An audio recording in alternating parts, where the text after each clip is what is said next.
Doble na ang ginagawang pag-iingat ni Jamaica sa kanyang sarili at 4 na taong gulang na anak.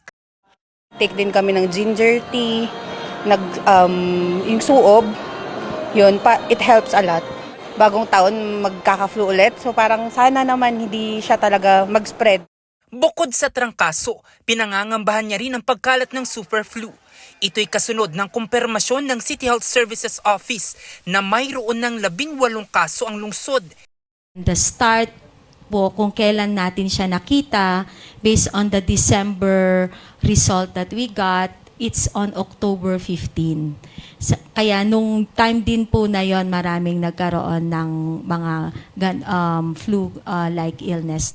Bagamat may mga nagpositibo, hindi raw dapat itong ikaalarma, lalo pat ang super flu, isang uri lang din ng trangkaso. Nagkaroon lang ng mutation na tinawag na subclade K. Nakita nila na mas transmissible siya compared sa circulating strain natin ng viruses. Wala naman po tayong nakitang pagtaas ng admission ng cases dahil even in our surveillance of severe acute respiratory illness, kokonti naman po yung subclade K. Hinihikayat ang publiko na magpabakuna ng flu vaccine.